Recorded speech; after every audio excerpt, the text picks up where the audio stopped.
መልኩ ነው ያስቀመጠው። ኢስራ ማለት ጉዞ ማለት ነው ራሱ ማለት ነው። የአምላክ ምሪት አድርጎ የሚጓዝም በሚል ይመጣል።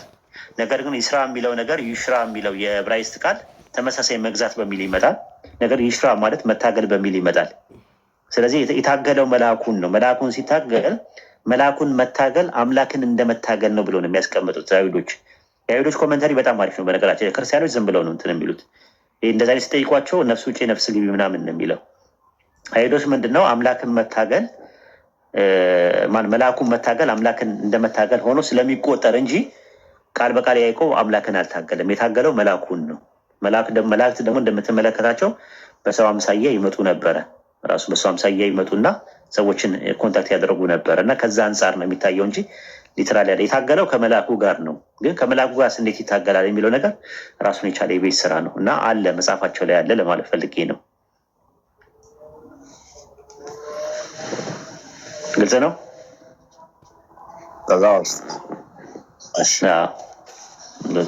ያልባረከኝ ካልባረከኝ ያለው ወንድሙ ቀድሞ ስለተባረከ ነው እንዴ? እንዴት ነበረ? ካልባረከኝ አላለቀም ያለው ማለት የታገሉት እኮ ባርከኝ ምናምን በሚል ጉዳይ ነው አይደል? እንዴት እኮ ባርከኝ ብሎ ነው የታገለው። ግን ያው ሹሉዳውን መታው እኮ ራሱ ኖርማል ማለት ነው። ሹሉዳውን መታው እና ከዛ ሲያነክስ ነበረ ራሱ ማለት ነው። ግን የታገለው ከአምላክ ጋር ብቻ አይደለም፣ ራሱ ከአምላክም ጋር ከሰዎች ጋርም ታግላ አሸንፋልና ይላል። ሰዎች ነው የሚለው ራሱ በዕብራይስጡ ሰዎች ብሎ ነው የሚያስቀምጠው። ሰው አይደለም የሚለው ሰዎች ብሎ ነው የሚያስቀምጠው። ኦሪት ዘፍጥረት እነዛ ሰዎች የተባሉት እነማን ናቸው? ኦሪት ዘፍጥረት ምዕራፍ 32 ቁጥር 1 እና 2 ላይ መላእክቶች ናቸው። የያዕቆብን መንገድ ሄደ፣ የአምላክ መላእክትም ተገናኙት። የያዕቆብ ባያቸው ጊዜ እነዚህ የአምላክ ሰራዊት ናቸው አለ። የዚያን ስፍራ ስም መናሃይናን ብሎ ጠራው ይላል። ስለዚህ መላእክቶች ነበሩ በወቅቱ የነበሩት እና ከአንድ ሰው ጋር ሲታገል ነበረ ማለት ነው። እና መላእክቶችም አብሮ ነበሩ ከዛ ሰው ጋር። ሰው የተባሉት እነማን ናቸው? አናሺም የተባሉት እነማን ናቸው ስንል መላእክቶች ናቸው በዛ ጊዜ የነበሩት ማለት ነው። እና ይህን ነው የትግል የገጠመው ከእሱ ጋር እንደሆነ ነው የሚናገረው። ኦሪት ዘፍጥረት ምዕራፍ 32 ቁጥር 22 ላይ በዚያ ሌሊት ተነሳ፣ ሁለት ሚስቶቹን ይዞ ሲሄድ ያዕቆብ ለብቻው ቀረ፣ አንድ ሰውም እስከ ንጋት ድረስ ይታገለው ነበረ።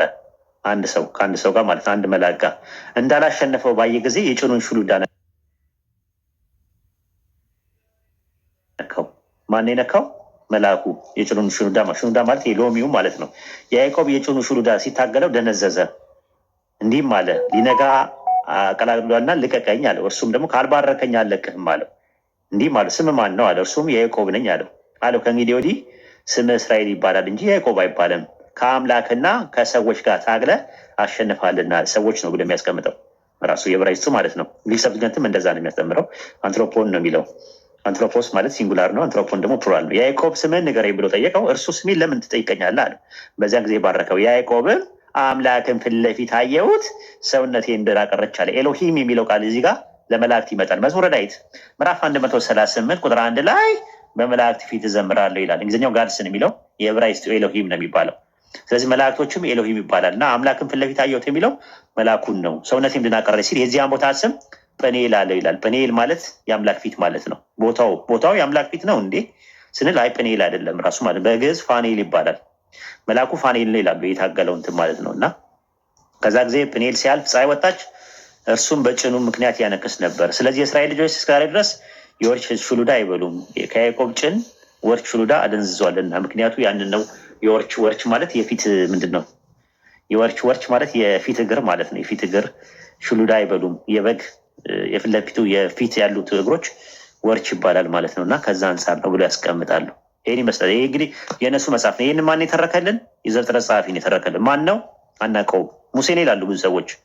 ዘፍጥረትን ሙሴ ነው የጻፈው የሚል ማስረጃ ከኦሪት ዘፍጥረት ከራዕየ ዮሐንስ ድረስ አንድ ሰው ማምጣት አይችልም። አንድ ሰው ማምጣት አይችልም። 1000 ዓመት ሰጣቸዋለሁ። ኦሪት ዘፍጥረትን የጻፈው እና የተናገረው ሙሴ ነው የሚል ማስረጃ የለም። ይህን ይመስላል። እዛ ባለፈው አሁን ያስተማርከን ላይ ዳዊት ላይ እንትን ላይ ሳራ ልጆችን ምናምን ባሂ ነው ባኒም የሚለው ምናምን ነበር። የኔ ባይብል ላይ ምንም ልጆች አይልም ልጅ ነው የሚለው በአንደኛ በነጠላ መጣው። አዎ ስለዚህ ምንትም ነው 81 አሐዱ 81 አሐዱ አይባልም። አስተካክል ስታስተካክ ምንድን ነው ጥፋትሽ? 80 አሃዱ ካልሽ በቃ አለቀ። 81 አሃዱ አይባልም። አሃዱ ማለት አንድ ማለት ነው። 81 ካልሽ በቃ በቂ ነው። 80 አሃዱ ካልሽ ደግሞ 81 ማለት ነው። እሺ እንኳን የላከው አብዱ መርካቶ። እሺ የትኛው ነው? 2000 እትም ነው ወይስ 1980? አዎ አይ ቲንክ 2000 እትም ነው። አይ ቲንክ የ2000 እትም ላይ ያለው ኦሪት ዘፍጥረት አንተ ልጆች ምናምን ነው የሚለው። እኔ ያስኩት ላይ ጭራሽ ልጆች አይልም፣ ልጅ ነው የሚለው። ሳራ ደግሞ በእርጅና የወለደችው ሕፃን እንድታጠባ ለአብርሃም ማን በነገረው ሕፃን ነው ብሎ ያስቀመጠው። አሁን ሲንጉላር ነው አይደል? እንደዛ አይደል? ሕፃን ነው የሚለዋል። ምዕራፉን አንዴ እስቲ አግኝቼ 21 ዘፍጥረት 21 እሺ አገኘሁት። ምን ይላል እዚህ ጋር? ደግሞም ሳራ በእርጅናዋ የወለደችውን ሕፃን እንድታጠባ ለአብርሃም ማን በነገረው እና ባኒም ነው ግን ያለው በሂብሩ ላይ ማለት ነው። ሂብሩ ላይ ባኒም ማለት ልጆች ማለት ነው። የ1980 የእንትና 80 ላይ ራሱ ልጆች ብሎ ነው ያስቀመጠው። የኔ ፖይንት ይሰማል? አይሰማሽም? የኔ ፖይንት እነዚህ ሰዎች ከሂብሩ አይደለም የተረጎሙት ማለት ነው። ሲተረጎሙት ይስሐቅ ነው ባኒም የተባለው።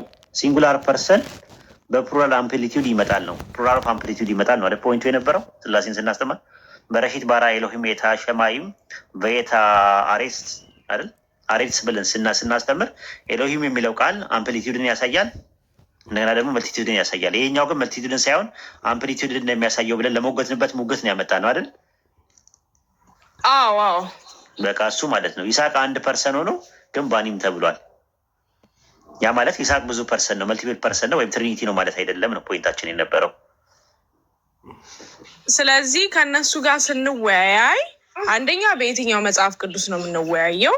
ሁለተኛ እዛው ጋር በግዕዝታች ሬፈረንስ አንዳንድ በግሪኩ እንደዚህ ይላል በምናምን እንደዚህ ይላል እያሉ የተለያየ ሀሳብ አለ። ስለዚህ የትኛውን እኔ ስንቱ ባይብል አንቺ አሁን እኮ ከጥቃቅንና አንድ አነስተኛ ወተሽ ወደ ኢንዱስትሪ እየገባሽ ነው ያለው።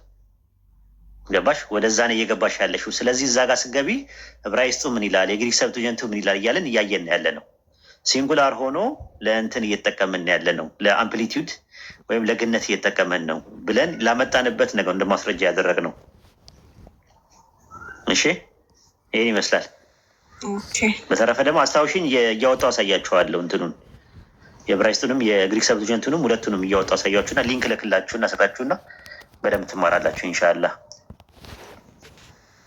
እንትን የሆነ እያነበብኩ ሚስኮቲንግ ጂሰስ ላይ ደግሞ ብዙ ያሉን ባይብሎች ከቨልጌት ከሚለው ባይብል ነው። ፒፕል ቲንክ ዳት ዘ ቨልጌት ኢዝ ዘ ኦሪጂናል ባይብል አይነት ላቲን ቡልጌት። ላቲን ቡልጌት በ382 ላይ ጄሮ የሚባል ነው ያዘጋጀው። እኛ ደግሞ የምናወራው ከላቲን ጉልቤት በፊት ነው። እሱም ጥቃቅና አነስተኛ ውስጥ ነው የሚመደበው። ውጪ ከዛ አይዞሽ፣ በደንብ ነው ማሳያችሁ። እኔ ጥርስና ምላሱን እየነቀስና እያደማን ጥልልና ጥንፍፍ እያደረግን እያጠለልና እያጠነፈፍን ነው የምንመለከተው። አብሽሪ። ሰከንድ ተርም ማለት ነው። ሰከንድ ተርም የምንማረው ማለት ነው። አይ ስጠይቁ ማለት አሁን ጥያቄው ጠይቀሻል አይደል? ግን መረጃ እጅሽ ላይ ያስፈልጋል አይደል? እንደ ዶክሜንት ዝም ብሎ የጨበጣ ነገር እንዳይሆን ወይ ነገረኝ ታያለሽ እንዴ? ወደፊት አሁን ከሰው ጋር ስትወያይ አይደለም አይደለ? እንደዛ ነው። ከጥቃቅና አነስተኛ ወተሽ ኢንዱስትሪ ውስጥ እንድገቢ ነው የምፈልገው። ያ ደግሞ ለመሆን በደንብ መረጃና ማስረጃ ለመሞገትም ለመሟገትም ጥሩ ነገሮች ያስፈልጋል። ጮማ የሆኑ ነገሮች ያስፈልጋል። ገላትያን 6:11 ላይ እዩ በምን ያህል ትልልቅ ጽሁፎች እንደጻፍኩት የሚለው ሲብራራ ፖል በስክራይቦች ነው እንጂ ያጻፈው እሱ አልጻፈም። የእሱ ጽሁፍ ተለቅ ብሎ ራሱ የተቀመጠው እሱ እንደጻፈ ለማረጋገጥ ነው የሚል ነገር አነበብኩ እዛ ሚስኮቲንግ ጂሰስ ላይ። አናዘር ቲንግ ደግሞ በፖል ስም ይሄ አይ ቲንክ ቆሮንቶስ ሰዎች ናም በፖል ስም ነው የተጻፈው። አክሴፕታንስ እንዲያገኝ ለቸርቹ በፖል ስም ራሱ የሚጻፉ ደብዳቤዎች ነበሩ ምናምን ይላል። እና ከንዊ ደፍነትሊ ሴይ አንተ ምንድን ነው ያለህ መረጃ? እነ ጳውሎስ ራሱ በራሱ በስክራይብ እንጂ ያጻፈው በራሱ ያልጻፈውን። ስለዚህ ጳውሎስም ብለው ኮት ሲያደርጉ ወይም ፖልን ሲከተሉ ፖል እኮ ሂ ዲድንት ራይት ዲስ መልእክቶች እያለ ያለው ባርት አዎ ማለት ሐዋርያው ጳውሎስ እንደነሱ እምነት በእጁ ያጻፋቸው መጽሐፍ አለ። እስር ቤት ሆነው ደግሞ በጓደኞቹ እና በተማሪዎቹ ያጻፋቸው መልእክቶች አለ ብለው ያምናሉ። እንደዛ ነው ብሎ የሚያምኑት። እነሱም እኮ የተለየ ነገር አላመጣም። ፕሮፌሰር ባርቴርማን አንደኛ እሱ ነው። ሮሜ ሰዎችን የጻፈው ማን ነው ብለው ነው የሚያምኑት ክርስቲያኖች። የሐዋርያው ጳውሎስ መልእክት ወደ ሮሜ ሰዎች ነው የሚለው። ግን ሮሜ ሰዎችን እኮ ጳውሎስ አልጻፈውም። ታውቃላችሁ? ስንቶቻችሁ ታውቃላችሁ? እንትና ነው እንዴ ጻፈው? እዛ ላይ ስሙ የተጠቀሰው ነው እንዴ? ጤርጤዎስ ነው የጻፈው። ሮሜ 16 ምዕራፍ 16 ቁጥር 22 ላይ ይህን መልእክት የጻፍኩት እኔ ጤርጤዎስ በጌታ ሰላምታ ያቀርብላችኋለሁ። የእኔና የቤተ ክርስቲያን ሁሉ አስተናጋጅ ጋይዮስ ሰላምታ ያቀርብላችኋል። የከተማዊቱ መጋቢ ኤርጤዎስም ያቀርብላችኋል ይላል። ስለዚህ ማን የጻፈው የሮሜን መልእክት? እሱማ ከኔ ጋር በስራ የሚተባበረው ጢሞቴዎስም ዘመዶች የሆኑት ሊቆሲዮስም ምናምን እያለ ይገልጻል። እሺ ማን የጻፈው ነው ይህ መልእክት እያለ የሚያወራው ማን ነው? እሱማ በቃ ይህን መልእክት የጻፍኳት እኔ ጤርጤዎስ ነኝ አለ እኮ። ስለዚህ የሮሜ መልእክት የሚያወራው ማን ነው? ጤርጤዎስ ነው። ሮሜ ምዕራፍ 16 ቁጥር 22 ላይ ማለት ነው። ብዙ ሰዎች ሮሜን የጻፈው ጳውሎስ ነው ይላሉ። ኦኬ እሱ ላይ እንትን ጊዜ ስታገኝ እዚህ ቲክቶክ ላይ ብዙ ሰው አይ ዶንት ቲንክ እኔ ራሱ ይሄን መጽሐፍ ሳነብ ነው እንጂ ያወቅኩት ምንም አይዲያው አልነበረኝም።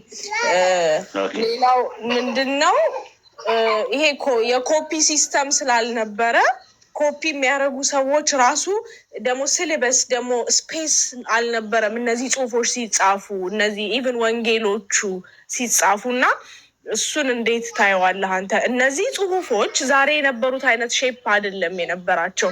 ዲፍረንት ስክራይቦች ሁሌ አዲሽናል ሀሳብ ሲጨምሩ ሲቀንሱ እንደመሰላቸው ሲያደርጉ እንደነበረ ምናምን ያለው ነገር ገብቶሃል?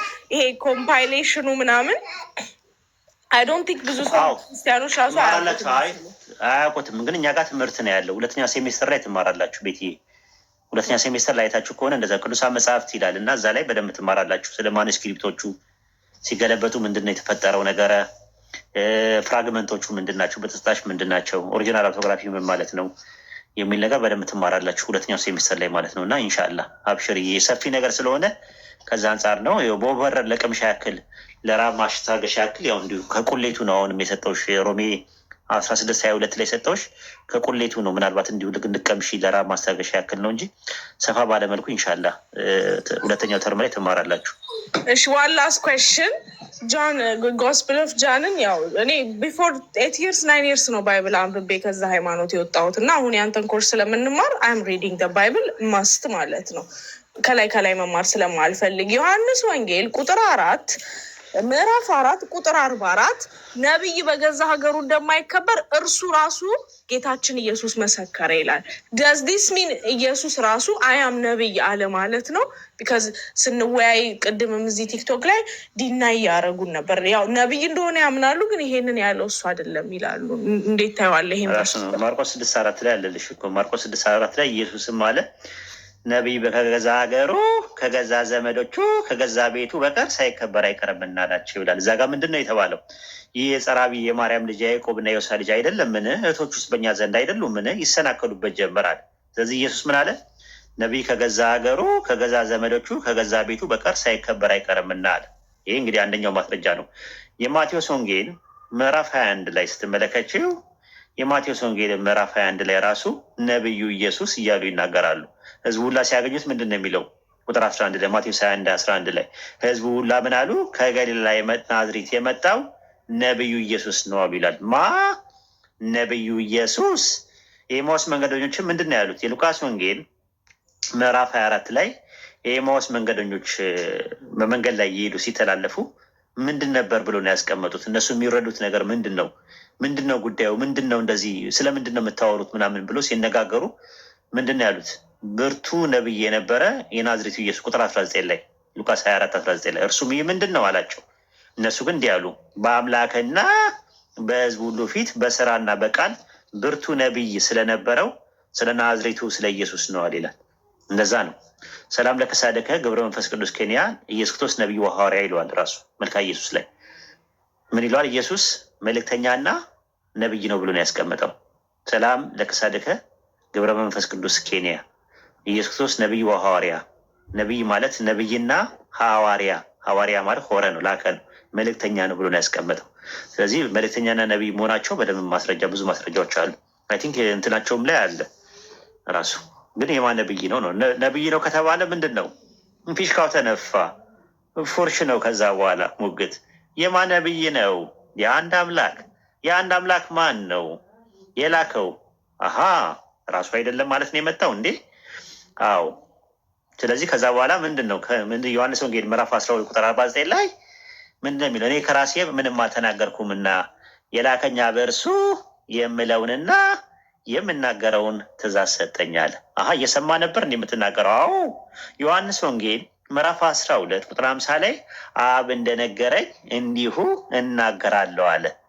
ዮሐንስ ወንጌል ምዕራፍ 14 ቁጥር 24 ላይ የምትሰሙት ቃል የላከኝ እንጂ የኔ አይደለም አለ። አሀ ያንተ አይደለም? አዎ። ከየት አመጣኸው?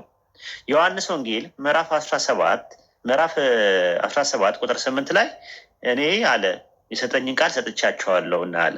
አሀ ዮሐንስ ወንጌል ምዕራፍ 14 ቁጥር 10 ላይ ምንድን ነው የሚለው? እኔ ከራሴ ምንም አልተናገርኩምና አለ። ታዲያ ከየት አመጣኸው? ዮሐንስ ወንጌል ምዕራፍ 7 ቁጥር 16 እና 17 ላይ ትምህርቴ ከላከኝ እንጂ ከእኔ አይደለምና አለ። ስለዚህ ነቢይ ከሆነ ፊሽካው ተነፋ። ከዛ በኋላ አንድ አምላክ ነው፣ የአምላክ ሁለተኛው አባል ነው የሚለው ድራማ ነው፣ ቁማር ነው፣ ተውኔት ነው፣ ቲያትር ነው የሚሆነው ከዛ በኋላ እና ይህን ይመስላል ነቢይ መሆኑ ማለት ነው። ኢንሻላህ እስቲ ሌሎች ክርስቲያኖችም ካለ አስገብልን። እዚሁ ላይ ደግሞ በት የምፈልገው የኢየሱስ ሐዋርያቶች ግሪክኛ መጻፍና ማንበብ ይችሉ ነበር? የተማሩ ነበሩ ወይስ ተራ አሳ አጥማጅ ነበሩ? አሳ አጥማጆች ነበሩ። የተማሩ አልነበሩም። የተማሩ አልነበሩም። ነገር ግን የአረማይስጥ ቋንቋ ተናጋሪዎች ናቸው። የጌላ ሰዎች ነበሩ። ገሊላ አካባቢ ላይ ደግሞ የሚኖሩ የነበሩት አረማይስጥ ተናጋሪዎች ናቸው የነበሩት። ነገር ግን እንደነሱ ትውፊት ደግሞ ምንድነው 72 ቋንቋዎች ተገለጸላቸው እና ከእስራኤል ውጭ የወጡትን አይሁዳያኖችን ኮንታክት የሚያደርጉበትን ቋንቋ ተጠቅመው ወንጌሉን የክርስቶስ ወንጌል ሊያስተምሩ ቻሉ የሚል ትራዲሽን አለ ማለት ነው። እና ከዛ አንጻር ብታየው ጥሩ ነው። ጀማል አለ ወያኪላ ሲስ ኡስታዝ አለውን ግን በጣም ያስቸገረ ነው። ጨልሞብኛል ገዝቱ ራሱ ማለት ነው። ማብራት ሄዶ ነበር፣ አሁን ነው የመጣው። ኦኬ ክርስቲያኖች ካላችሁ ታች አንዳንድ አሳዩና መግባት ትችላላችሁ።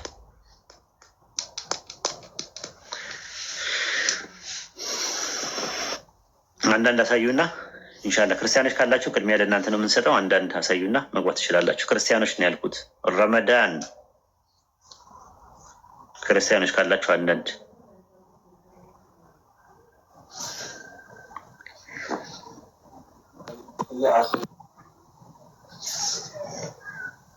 ኧረ ተው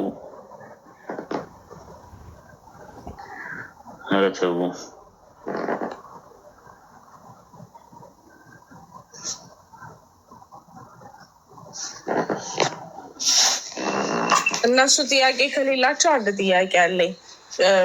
እኔ ያው ይበቃል ቤቴ እንዳንሰላች ለእነሱ ድሉን እንስጣቸው ቶሎ። ኢንሻላህ አንቺ የኔ ሆነሽ